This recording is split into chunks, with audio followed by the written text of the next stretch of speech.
Hay lugares en la Tierra que no aparecen en los mapas turísticos, pero sí en los expedientes policiales, en las carpetas de búsqueda de colectivos y en las memorias de familias que nunca dejaron de preguntar. No son islas en el sentido común del término. Son territorios cerrados por la niebla, por barrancas que no perdonan, por caminos que la señal del teléfono olvida. En este episodio llamamos islas a 6 de esos puntos, un recurso narrativo para agrupar relatos. Pero las historias que escucharás están ancladas en sitios reales, bosques, parques y caminos del país cuyos nombres y fuentes documentales estarán enlazados en la descripción. Lo que vas a oír combina cifras oficiales, testimonios locales y tradiciones que la academia ha recogido. En ningún caso presentaremos creencias como hechos. La ecuación que se repite en cada isla es siempre la misma: geografía peligrosa, presencia humana con capacidad de daño y una dimensión cultural que da sentido o temor a lo ocurrido. A veces las tres fuerzas se alinean de forma fatal, a veces basta una sola. Empezamos por la más documentada, la que ha concentrado búsquedas, hallazgos y denuncias públicas en los últimos años. La isla que aquí llamamos Isla Ajusco. Isla Ajusco nace del pico, de las sendas que se pierden entre pinos, de la niebla que en ciertas noches convierte los senderos en líneas de duda. Según cifras del Registro Nacional de Personas Desaparecidas, en esa zona y sus inmediaciones se han reportado cientos de desapariciones desde 2020. La cifra que se repite en expedientes y notas de prensa habla en distintos periodos de más de 350 personas reportadas como no localizadas en áreas montañosas del sur de la Ciudad de México. No todas las carpetas apuntan a un mismo responsable. Muchas son búsquedas que comienzan en la carretera y terminan en un silencio que no cede. Lo que sí está probado en actas y notas oficiales es la presencia de rutas de trasiego, de casas de seguridad desmanteladas y, en casos puntuales, el hallazgo de fosas clandestinas que obligaron a las autoridades federales y a colectivos a exigir medidas cautelares ante la Comisión Interamericana de Derechos Humanos. Entre las historias que concentran el rostro humano de esa estadística están los nombres que las familias pronunciaron hasta convertirlos en reclamos públicos. Ana Amelí García Gámez salió una tarde y no volvió. Su expediente figura en notas locales y en registros de búsqueda.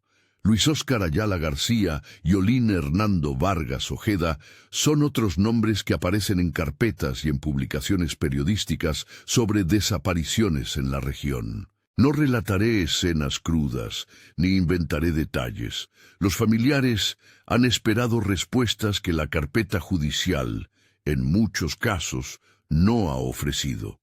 En algunos expedientes hay indicios de vinculación con grupos delictivos que han usado la sierra como corredor. En otros, la investigación se mantiene abierta por falta de pruebas concluyentes. Quienes conocen el Ajusco hablan de límites difusos, senderos mal señalizados que terminan en barrancas, veredas que se confunden con huellas de animales, puntos donde la niebla absorbe sonido y distancia. David Saucedo, investigador en temas de seguridad, entrevistado en distintos reportajes que hemos contrastado, señala que la cooptación de territorios por grupos criminales no siempre se parece a la ocupación militar. A veces es una lógica de control del paso, quién cruza, cuándo y a qué precio.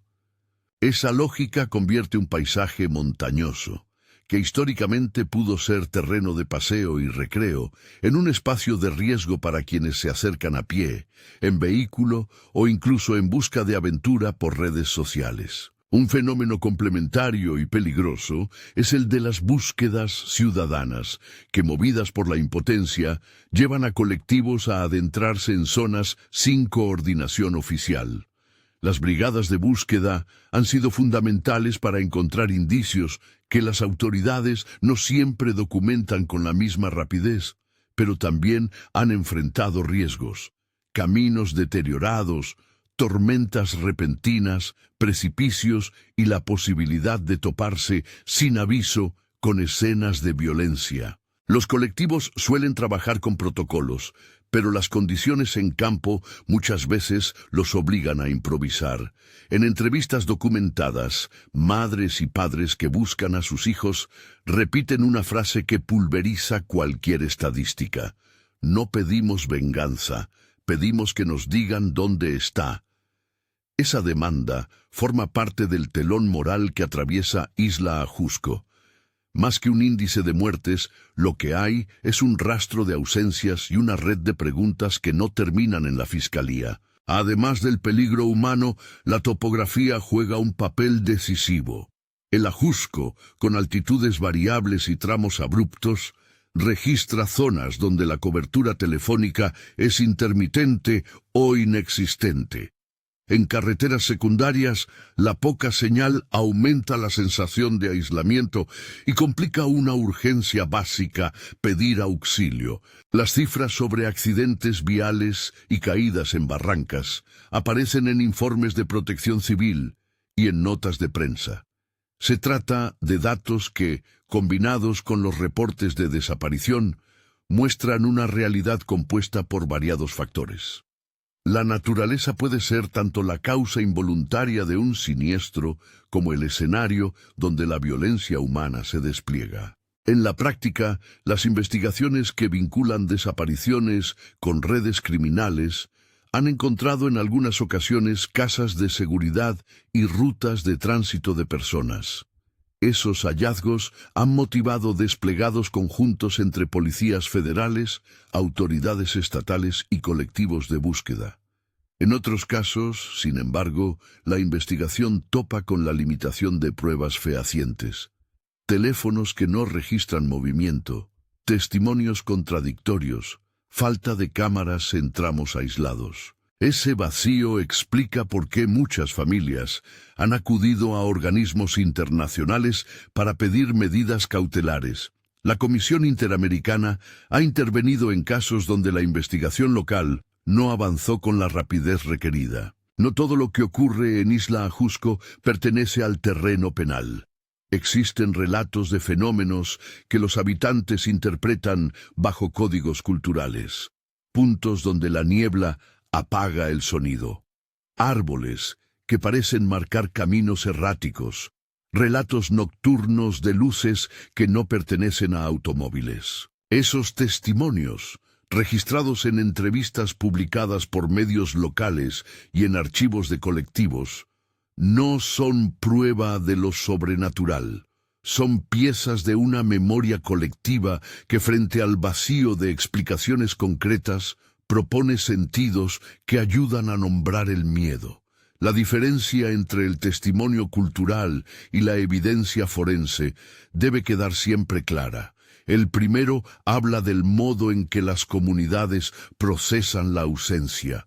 El segundo, de lo que puede sostenerse en un juzgado. La presencia de turismo nocturno y de operadores de lo paranormal ha añadido otra capa de complejidad. Empresas o familias que ofrecen recorridos nocturnos por senderos del Ajusco han convertido el misterio en un producto: entradas, fogatas, historias dramatizadas y, en ocasiones, anuncios en redes sociales dirigidos a quienes buscan una experiencia de miedo. Esta industria no siempre opera con permisos y en muchos casos los recorridos excavan en heridas recientes. Hay un debate público sobre la ética de lucrar con el drama humano y si esas actividades revictimizan a quienes aún esperan respuestas. Documentos consultados y entrevistas a representantes de asociaciones de turismo señalan que la profesionalización de las rutas nocturnas puede reducir riesgos, pero la línea entre espectáculo y respeto sigue siendo delgada. Antes de pasar a la siguiente isla, conviene dejar una advertencia explícita. No recomendamos visitas a zonas donde hay investigaciones en curso o terrenos sin permisos. Muchos senderos y parajes que aquí nombramos están protegidos. Otros son propiedad privada o están dentro de áreas de riesgo. La descripción completa de los lugares reales y las fuentes que sustentan nuestras afirmaciones estarán en la ficha del video. Si estas historias te llaman la atención, detente y consulta las fuentes. No te conviertas en parte del problema. Si esta investigación está resonando contigo y valoras el contraste entre datos oficiales y testimonios locales que proponemos, suscríbete al canal y activa la campana. Cada semana publicamos investigaciones con fuentes verificables y documentación en la descripción. Avanzamos ahora a la segunda isla, la que hemos denominado Isla de las Fuentes, una entidad narrativa que reúne dos sitios con dinamismo similar, el Parque Fuentes Brotantes y la Peña de Lobos, y que en los archivos aparecen como lugares donde la tradición, la historia y el turismo paranormal se cruzan de forma inquietante. Isla de las Fuentes es un contraste espacial. Por un lado, un parque cuya vocación es la recreación y por otro, una formación rocosa asociada a relatos locales.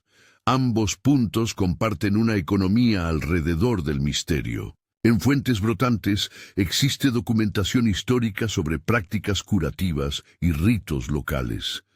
El Instituto Nacional de Antropología y Historia registra en archivos orales referencias a ceremonias ancestrales, así como relatos de exorcismos que en algunas fuentes aparecen fechados. Entre esos testimonios figura un episodio que circula como relato fundacional, un exorcismo documentado por investigadores del Instituto Nacional de Antropología, documento de archivo fechado en 1926, que en las crónicas locales fue recordado con variaciones hasta la actualidad. Es importante subrayar que esos documentos recogen tradiciones orales y no constituyen diagnósticos médicos en sentido moderno. Funcionan más bien como registros de prácticas culturales que la academia ha preservado. La Peña de Lobos, por su parte, es un punto que las redes y el turismo paranormal han hecho más visible en los últimos años. Familias que ofrecen recorridos nocturnos, como la familia Silva, aparecen en anuncios y reportajes que describen rutas, fogatas y relatos de avistamientos.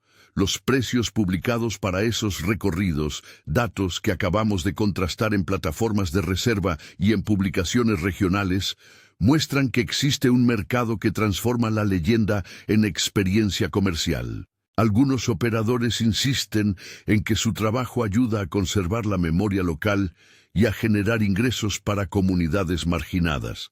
Otros testimonios, recogidos por periodistas locales, denuncian prácticas irresponsables que invitan a visitantes a zonas sin señal y sin protección adecuada. La tensión entre tradición y espectáculo plantea preguntas éticas. Cuando una piedra, una fuente o un árbol se convierte en atracción, ¿se preserva la memoria o se la explota?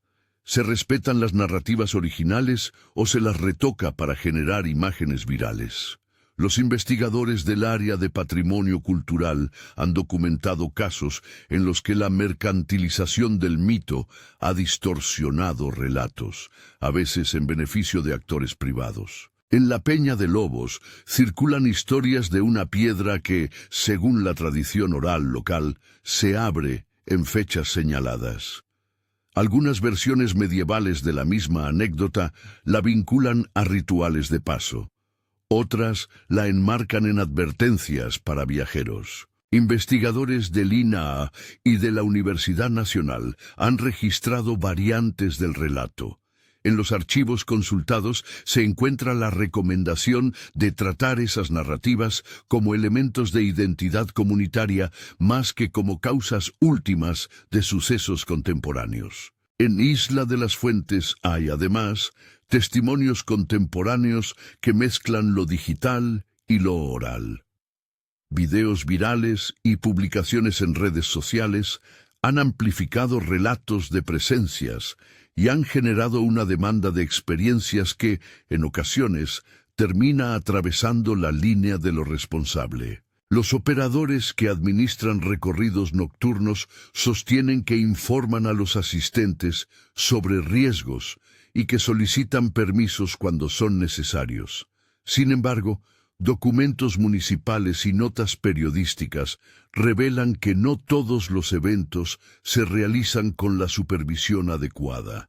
La concatenación de tradición oral, archivo académico y redes sociales produce un fenómeno híbrido, una memoria comunitaria recodificada para el consumo masivo, con todas las ambigüedades éticas que eso implica.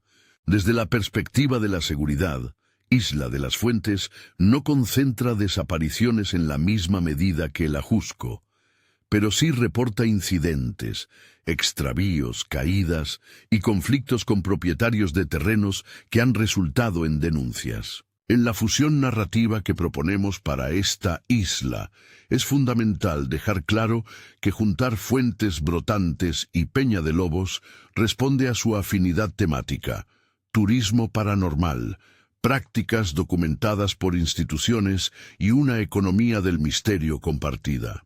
En la descripción del video detallamos las fuentes específicas y las referencias de cada sitio para quienes deseen profundizar, incluyendo archivos del INAH y notas periodísticas. Hay, además, en Fuentes Brotantes, una faceta que la Academia ha señalado como valiosa: el registro de prácticas de medicina tradicional. La Biblioteca Digital de la UNAM conserva documentos que describen creencias y prácticas terapéuticas ancestrales aplicadas en entornos rurales y periurbanos. En algunos archivos se menciona el papel de ciertos lugares como espacios de cura o de atención a lo que la tradición nombra como espanto o desequilibrios del ánimo. Aquí es imprescindible no diluir categorías. Las prácticas tradicionales forman parte del acervo cultural y en ocasiones constituyen respuestas sociales a problemas de salud que los servicios oficiales no cubren. La Academia las documenta con distancia crítica, no como recetas médicas, sino como sistemas de sentido. La economía del misterio, mientras tanto, ha sido objeto de investigaciones periodísticas. Los recorridos pagados, los souvenirs, las redes que conectan guías informales con influencers y la atención mediática crean un paisaje donde la curiosidad se transforma en ingreso. Esa dinámica tiene efectos ambivalentes. Puede aportar dinero para familias y comunidades, pero también puede exponer a jóvenes, aumentar el tráfico en zonas frágiles y abrir vías para actores que no operan legalmente. Cerramos este bloque con una imagen que reaparecerá en numerosas islas: la transformación de la memoria en mercancía. La pregunta que subyace es ética y práctica. ¿Qué hacemos con la historia de un lugar que duele? ¿La contamos con rigor, la preservamos en archivo y la compartimos con respeto, o la convertimos en espectáculo sin más? En Isla de las Fuentes, las respuestas se mezclan, y en algunos casos la tensión explota en conflictos concretos que hemos documentado en notas locales y en declaraciones de organizaciones civiles.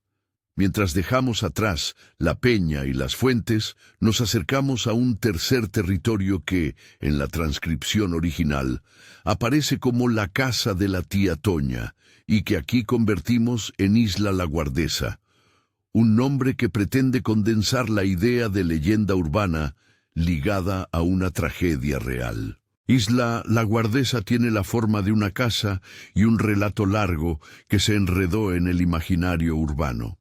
En 2009, según archivos periodísticos conservados en hemerotecas locales, se registró un incidente que dejó un número significativo de jóvenes heridos por caídas en una propiedad que con el tiempo fue objeto de múltiples versiones. La cifra de 23 personas que cayeron en aquel suceso circula en muchas crónicas, y fue el origen de un coro de rumores que, con el paso de los años, fue mutando hasta generar una figura legendaria: la tía Toña, una presencia fantasmal que supuestamente acechaba en la casa.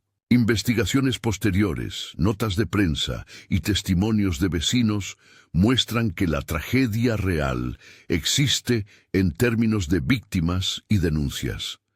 La figura de la tía Toña, sin embargo, aparece como un agregado folclórico que en muchos relatos no encuentra respaldo en documentos oficiales. Nuestra lectura pretende separar con cuidado la tragedia acreditada y la leyenda posterior. Las consecuencias prácticas de esa diferenciación son relevantes. Mientras que los hechos comprobables abren investigaciones y, eventualmente, procesos legales, las narrativas de terror alimentan el rumor y, a veces, la estigmatización de lugares y personas. En el caso de La Guardesa, entrevistas con antiguos empleados, vecinos y reportes periodísticos muestran que hubo disputas por la propiedad, juicios relacionados con responsabilidades y, en paralelo, la circulación de una historia que buscaba explicaciones sobrenaturales para una serie de fallas humanas: negligencia, alcohol, falta de medidas de seguridad o caminos sin vigilancia. La casa que devora pasos, así la han llamado algunos, funciona como advertencia cultural. La historia que cuenta es, en su versión simbólica, un recordatorio de que la vida en comunidad requiere prevención y responsabilidad. No siempre encontramos en los expedientes un villano claro. Muchas veces hay una concatenación de errores y omisiones que terminan en tragedia. Esa lección, útil y dolorosa, es parte del tejido social que La Guardesa puso en evidencia.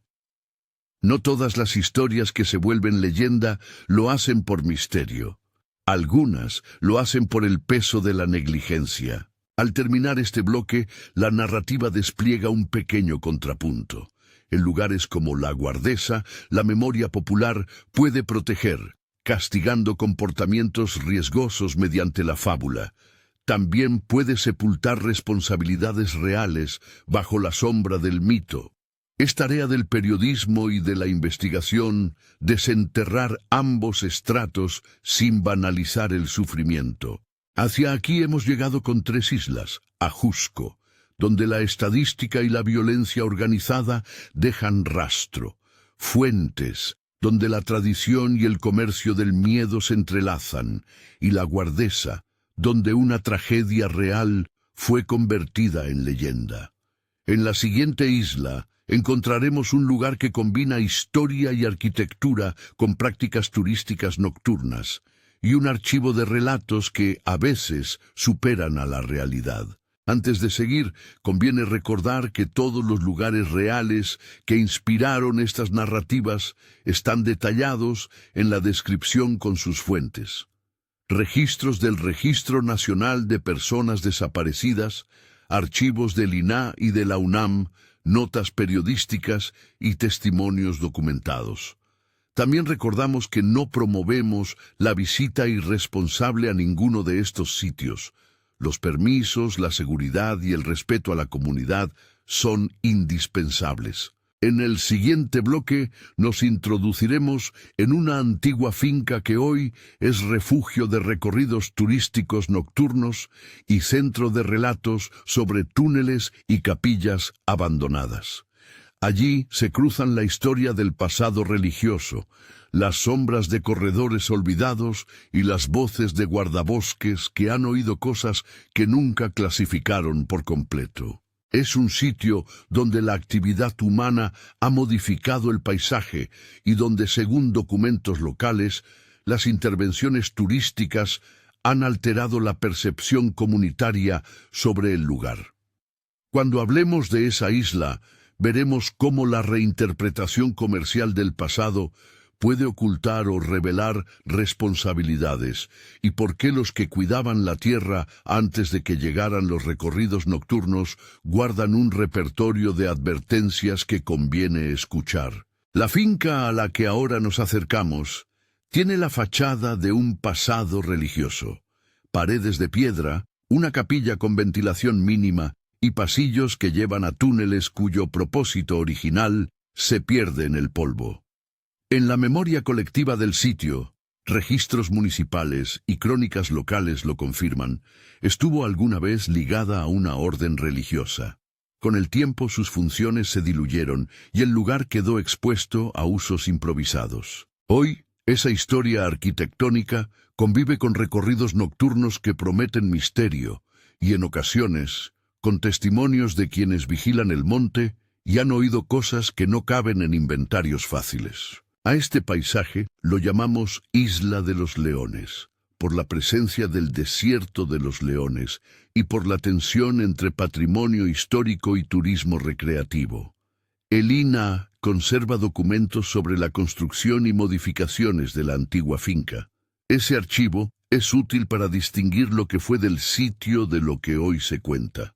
Guardabosques y trabajadores que han prestado su testimonio en reportajes periodísticos describen ruidos en la noche, pasos que se alejan en túneles sin salida aparente y ecos en la capilla que no se corresponden con corrientes de aire conocidas.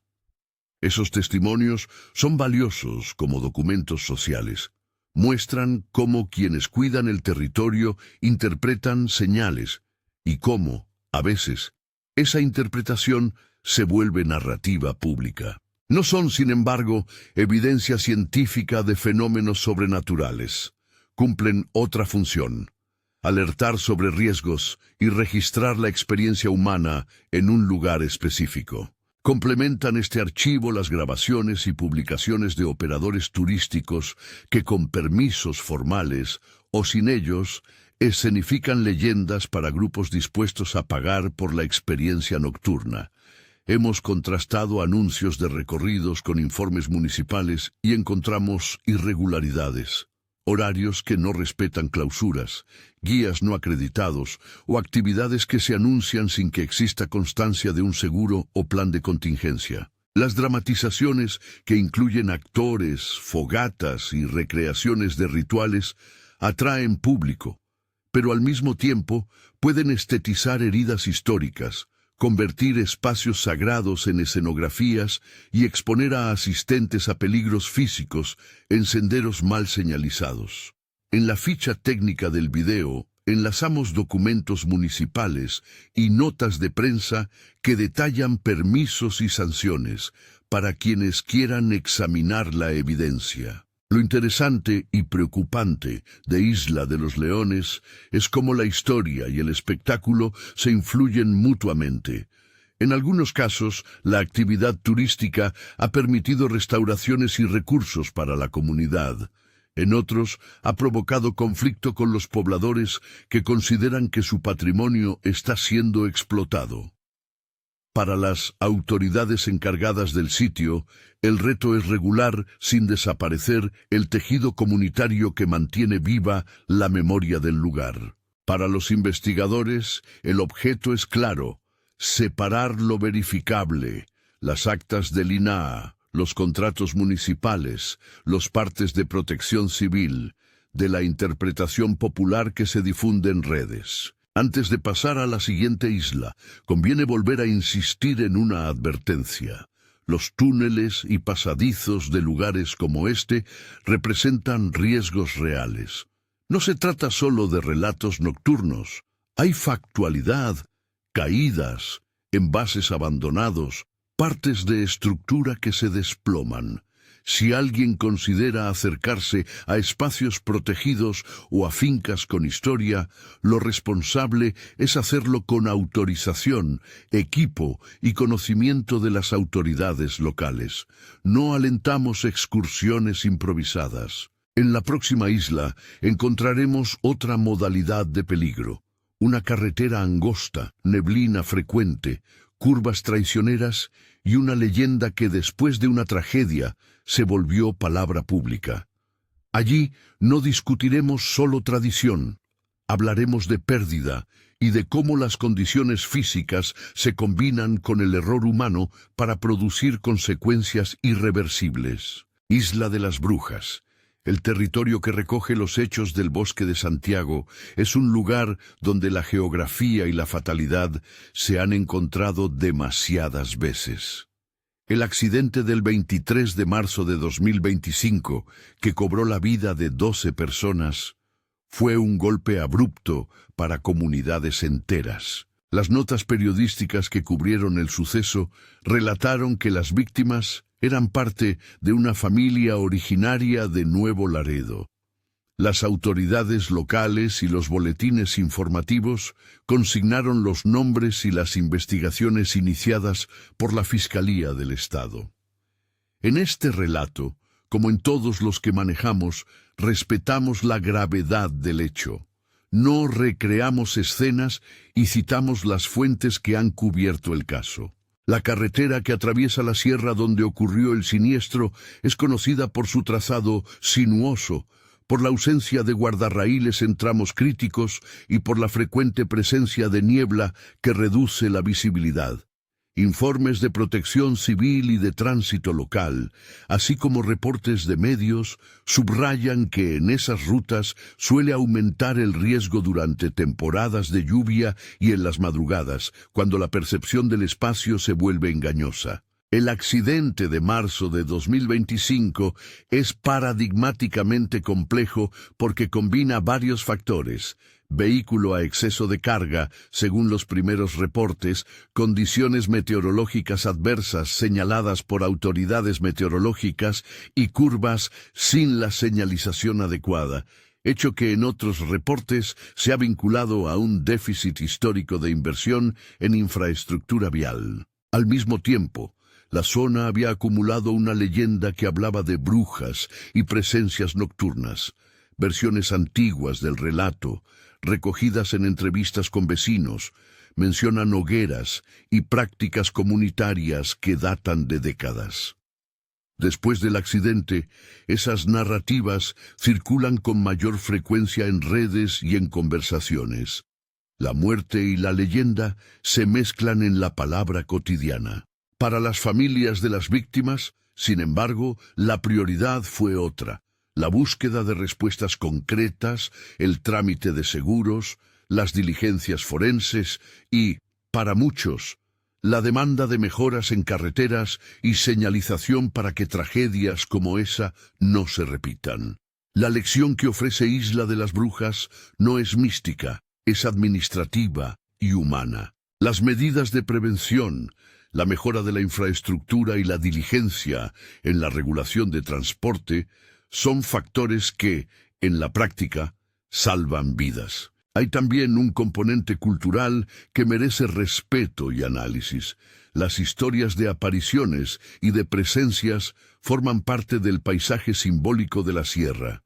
Investigadores de antropología han documentado cómo estas narrativas cumplen funciones: advertencia, explicación del peligro, consuelo frente a pérdida, y cómo se transforman cuando la prensa o las redes las recrean. Pero la evidencia forense y los datos de tránsito son elementos que, en situaciones de riesgo, deben prevalecer en la toma de decisiones públicas. No se trata de desacreditar la tradición, se trata de ponerla junto a los hechos verificables para que las políticas públicas atiendan causas reales. Al salir de Isla de las Brujas, la ruta narrativa nos conduce al litoral imaginado en tierra firme. Una región de selva húmeda, ríos y lagunas donde la presencia de seres pequeños y traviesos ocupa los archivos de la medicina tradicional y la memoria popular. Ahí, la combinación entre creencia y salud pública genera debates que atraviesan instituciones académicas y comunidades. Isla Tuxtlas agrupa las historias y registros de la Sierra de los Tuxtlas, en Veracruz, un territorio tropical donde la selva y la cercanía al Golfo han producido ecos culturales de larga data. La Biblioteca Digital de la UNAM contiene expedientes y fichas etnográficas en los que aparecen referencias a seres conocidos como chaneques. Esos textos, publicados con rigor académico, describen las creencias y prácticas asociadas y las encuadran como parte de sistemas de medicina tradicional y de cosmovisiones locales. Insistimos, los documentos de la UNAM y de otras instituciones no prueban la existencia de entidades sobrenaturales. Registran una forma de conocimiento y una manera de nombrar experiencias colectivas. En Isla Tuxtlas, la modernidad choca con la tradición de muchas maneras. Un caso representativo es el del parque de diversiones inaugurado sobre lo que antiguamente fue un panteón o un sitio funerario. La transformación del terreno provocó polémica entre vecinos, autoridades locales y promotores del proyecto. Notas locales relatan incidentes en el parque, referidos por familias afectadas y por reportes de prensa. Accidentes con juegos mecánicos, fallas de mantenimiento y cuestionamientos sobre la idoneidad del lugar para actividades recreativas masivas. En debates públicos subsiguientes, algunos sectores señalaron que la obra irrespetó espacios de memoria colectiva. Otros lamentaron que la falta de supervisión técnica y las prácticas de gestión económica pusieran en riesgo a la población. A esta tensión se suman los videos virales que se multiplican en redes. Usuarios como los citados por reportes regionales y por perfiles que documentamos en archivos online publican grabaciones nocturnas donde se busca captar lo insólito. Sonidos, figuras que parecen moverse entre la maleza, objetos que se mueven sin explicación inmediata. Un ejemplo de esa viralidad fue un clip que se difundió ampliamente en redes y que muchos medios retomaron. El autor del video quedó mencionado en notas locales y, como suele suceder, la pieza fue reinterpretada en distintos foros. Si bien los materiales virales atraen la atención, desde una perspectiva investigativa es necesario tratarlos con cautela.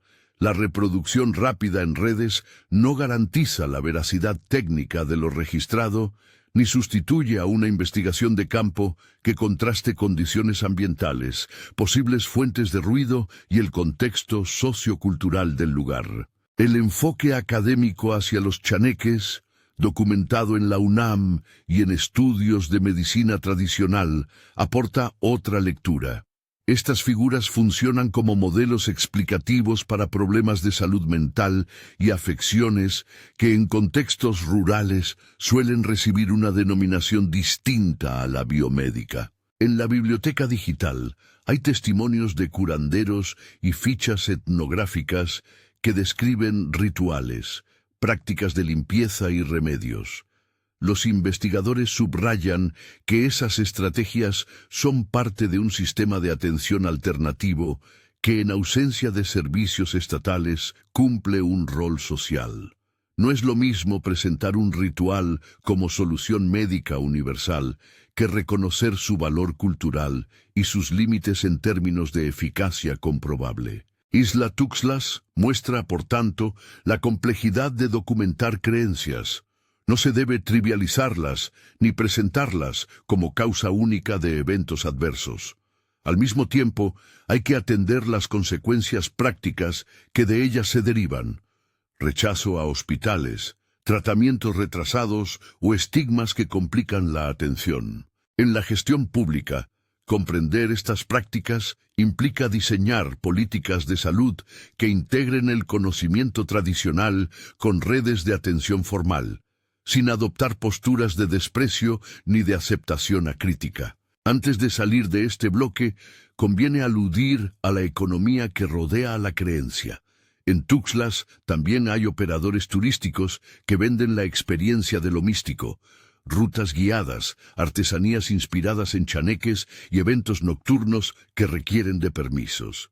La línea entre promoción cultural y explotación es, de nuevo, frágil. Investigaciones periodísticas han documentado casos en los que el lucro ha desplazado la prerrogativa de cuidado comunitario y en los que la difusión mediática ha atraído a personas poco informadas que se exponen a riesgos físicos y legales. Al concluir la visita por la última isla, es momento de atar los hilos que hemos ido desplegando. 6 islas, 6 formas en que la naturaleza, la acción humana y la tradición convergen para crear lugares donde las ausencias y los peligros se vuelven noticia. A lo largo del recorrido han aparecido patrones recurrentes, caminos sin señalización y neblina que disminuye la visibilidad, redes criminales que aprovechan corredores aislados, empresas y guías que lucran con el misterio, prácticas comunitarias que dan sentido a lo inexplicable, y sobre todo, familias que siguen esperando respuestas oficiales. En cada isla hemos insistido en una distinción clave entre lo verificable y lo interpretativo, entre el registro forense y la tradición oral. No todas las desapariciones, accidentes o incidentes que narramos pueden ser resueltos por la crónica que hoy presento. Algunas carpetas siguen abiertas. En otros casos, la justicia todavía no alcanza a completar diligencias. En otros, las familias han tenido que recurrir a instancias internacionales para obtener medidas de protección o avances en investigación. Hemos citado, siempre que la información lo permitió, fuentes verificables, el Registro Nacional de Personas Desaparecidas, informes del INAH, expedientes de la UNAM y notas periodísticas que documentan hechos y testimonios. Quien quiera consultar esas fuentes encontrará en la descripción del video un listado con enlaces y referencias. Allí también explicamos que la forma islas responde a un recurso narrativo para agrupar historias originalmente situadas en bosques y parajes concretos. En la ficha técnica están los nombres reales de cada lugar y donde procede, las coordenadas y documentos originales, con el descargo que acompaña su uso. Antes de cerrar, hay 3 advertencias prácticas que reiteramos con firmeza. La primera: no recomendamos ni promovemos visitas a zonas en las que existen investigaciones en curso, terrenos sin autorización o áreas controladas por actores que representan un riesgo. La segunda: las prácticas de turismo nocturno deberían estar reguladas, contar con permisos y medidas de seguridad. La curiosidad no exime de la responsabilidad. La tercera: la documentación académica sobre creencias tradicionales, los archivos de la UNAM, los registros del INAH, debe leerse con atención crítica. Sirven para comprender culturas y prácticas, no como prueba concluyente de fenómenos sobrenaturales. Si deseas profundizar en las fuentes, en los datos y en las recomendaciones para actuar con responsabilidad frente a estos espacios, hemos preparado una guía paranormal descargable. La guía reúne referencias completas, Registro Nacional, INAH, UNAM, notas de prensa consultadas, una ficha con recomendaciones legales y de seguridad para investigaciones responsables, y una nota ética sobre la no promoción de turismo que exponga a comunidades vulnerables. En la guía también se indica, con advertencias y con la documentación correspondiente, qué tipos de coordenadas y referencias se incluyen y por qué su uso debe ser cauteloso. No incentivamos visitas peligrosas ni ilegales. La guía existe para informar y para proteger. Para cerrar, una reflexión final. El misterio atrae, la tradición consuela, la arquitectura interpela y la ley falla con frecuencia. Pero en el centro de todo esto están las personas, familiares que llevan años buscando, grupos de búsqueda que arriesgan su integridad para encontrar un indicio, guardabosques que han visto las consecuencias del abandono y comunidades que claman por respeto a su memoria. La narrativa que hemos construido aquí no busca explotar el temor. Pretende ofrecer contexto, distinguir fuentes y convocar a la prudencia. Si esta investigación te resultó útil, descarga la guía en el enlace de la descripción. Allí están los documentos que citamos y las medidas de seguridad recomendadas. También suscríbete al canal para recibir más reportajes que combinan verificación documental y trabajo de campo. Agradecemos a los medios y a las instituciones que hicieron accesible la información. Registro Nacional de Personas Desaparecidas, INAH, UNAM y corresponsales locales cuyos reportes hemos contrastado y citado. Y sobre todo, agradecemos a las familias y a los colectivos de búsqueda que compartieron información con generosidad y que mantienen viva la exigencia de respuestas. No todas las historias terminan con un cierre. Muchas permanecen abiertas en carpetas, memorias y ofrendas. Si algo queda claro después de recorrer estas 6 islas es esto: el peligro, cuando es humano, puede prevenirse. La ausencia, cuando es oficial, reclama justicia, y la leyenda, cuando reemplaza a la indagación, puede ocultar la responsabilidad. Mantengamos la atención en lo verificable, el respeto por las víctimas y la cautela ante la atracción del misterio.